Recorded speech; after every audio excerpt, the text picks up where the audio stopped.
Assalomu alaykum qadrli talabalar. Bugun sizni e'tiboringizga qarab o'qimoqchi bo'lgan mavzuyimiz yangi davr psixologiyasi deb nomlanadi. Ushbu mavzuyimiz 4 ta rejadan iborat. Birinchi reja yangi davr falsafasida empirizm va sensualizm yo'nalishlari.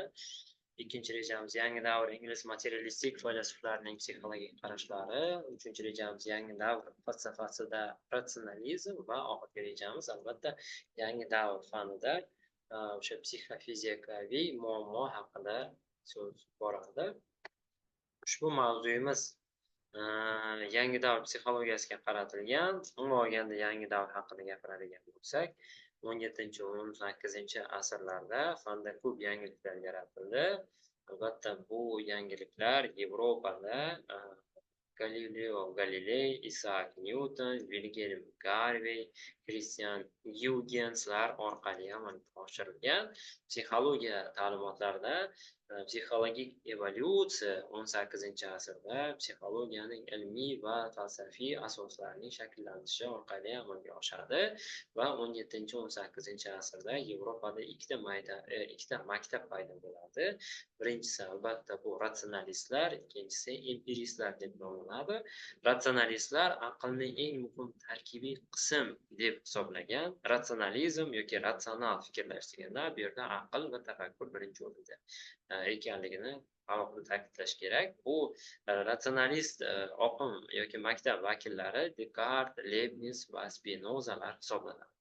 Empiristlar esa bu yerda demak aqlni emas, balki tajribani eng muhim tarkibiy qism deb bilishadi. Empiristlar asosan bular Bekon, Hobbes va Lockelar empirik maktab vakillari hisoblanadi. Bilishning asosiy muammolarini hal qilishning ikki yo'nalishi mavjud. Bular birinchisi bilim manbalari va kelib chiqish muammosi. Unga ko'ra ratsionalistlar bilimni tug'ma, tajribani esa uni eslab qolishga yordam beradi deb ishonishgan. Albatta Platonni keltirishimiz mumkin. Empiristlar bilim bu tajriba orqali hayot davomida orttirilgan tajribaning natijasidir deb hisoblashgan. Keyingisi hissiy tajriba va mantiqiy fikrlashga munosabatlarning muammosiga qaraydigan bo'lsak, ratsionalistlar uchun ustuvorlik bu logika, ya'ni fikr hisoblangan bo'lsa, empiristlar uchun esa sezgi tajribasi ustuvor hisoblanadi. Sezgi degani aynan o'sha sezgi a'zolari orqali olinadigan ma'lumotlarning tajriba ko'rinishida inson xotirasida qolishi va u keyinchalik boshqa jarayonlarga ta'sir etishi nazarda tutiladi.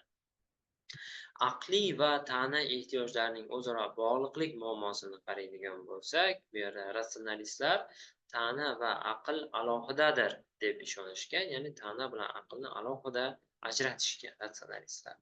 Empiristlar esa masalan Aristotelni dualizmini misol keltirishimiz mumkin. Empiristlarga ruh va tana mustaqil ekanligi, alohida ekanligi, ya'ni mustaqilligi bir-biridan mustaqil ekanligini asoslagan edi. 17-asr psixologlari ko'z o'ngida psixikaga bo'lgan qarashlarning tubdan o'zgarishi davri sifatida namoyon bo'ladi, chunki psixologik fikr taraqqiyotidagi yangi davrda yoki fanlar malikasi bo'lib hisoblangan mexanika ta'sirida paydo bo'lgan konsepsiyalar ochib berdi. Va o'sha konsepsiya orqali ochib berildi. Ushbu konsepsiyaga ko'ra tushuntirish uchun hech qanday ruhga muhtoj bo'lmagan tana mexanik sistema haqidagi ta'limotdir degan qarash mavjud bo'lgan. Bundan tashqari ichki kuzatish orqali o'z psixik holati haqida hamma narsani bilish mumkin bo'lgan individning ongi haqidagi ta'limot ham mexanika ta'sirida paydo bo'lgan. Keyingisi inson faoliyatini unga foydali narsalar tomon yo'naltiruvchi yoki zararli narsalardan qaytaruvchi ehtiroslar yoki affektlar haqidagi ta'limot deb ham qaralgan. Bundan tashqari fiziologik va psixologik tomonlar o'rtasidagi munosabat haqidagi ta'limot ham mexanika ta'sirida paydo bo'lgan. Bu ta'limotlarning asosida fanning ulug' zahmatkashlari, ya'ni bu Rene Descartes, Benedikt Benedict Spinoza, Thomas Robbie, John Locke, Gottfried Leibniz hisoblanadi. Misol uchun 18-asrning ikkinchi yarmida ingliz psixologlaridan Hume va Gartley har xil psixik hodisalar va elementlar ideya, ya'ni g'oya va tasavvurlarning yaxlit bo'lib birlashishining asosiy qonuni sifatida assotsiatsiyalar haqidagi ta'limotni ilgari suradi. Hume va Gartley 17-18 asrlarda psixologiya Kiyev Mogilyan akademiyasida va Moskvadagi Slavyan Grek Lotin akademiyasida o'qitish predmetiga aylanadi. Masalan, kiyevlik olimlar inson aqliy faoliyatida tashqi tajribaga alohida e'tibor beradi. Ular tafakkur faoliyati faqat sezgilar asosidagina ro'y berishi mumkin deb hisoblashgan. Umuman olganda, Innokentniy Gizelning talqin qilishicha, sezgi organlarining maxsusligi bu organlarga tashqi olamdagi predmet va hodisalarning ta'sir etishi tufayli paydo bo'lgan deb qaraydi. Lomonosov esa sezgilar inson tomonidan atrofdagi olamni bilishning shartidir, chunki ular inson ongiga bog'liq bo'lmagan holda mavjud bo'lgan moddiy predmetlarning miyaga bevosita ta'sir qilishining natijasidir deydi. Umuman olganda, Lomonosovning qarashi o'sha sezgi a'zolari orqali hosil bo'ladigan psixikadagi ma'lumotlar orqali insonning ongi va aql tafakkuri ishga tushadi deb qaraydi.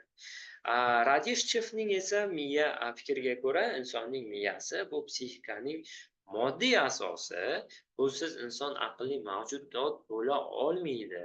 Yoki Radishchev inson ongini taraqqiyotida nutqning katta ahamiyatga ega ekanligini ta'kidlagan va nutq fikrlarni bir joyga to'plash vositasidir deb aytib o'tadi.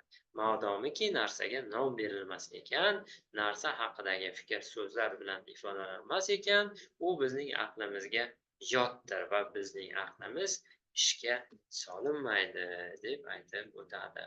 Fransuz matematiki, tabiatshunosi va faylasufi Rene Descartes ruhning birdan bir asosiy belgisi uning fikrlashidir deb aytib o'tadi. Juda qiziq fikrni aytib o'tadi. Fikrlashdan to'xtash ruhning yo'q bo'lishiga olib keladi deb aytadi. Descartesning fikricha, hayotni ruh bilan bog'laganlar xato qiladilar. Negaki, o'lim hech qachon ruh tufayli sodir bo'lmaydi, balki tananing muhim qismidagi buzilish tufayli ro'y beradi deb aytib o'tadi. Rene Descartesning fikricha, kuchli va oliyjanob odamlarning kayfiyati xotirjamlik onlarida ham, kulfatga ro'para bo'lganda ham o'zgarmaydi.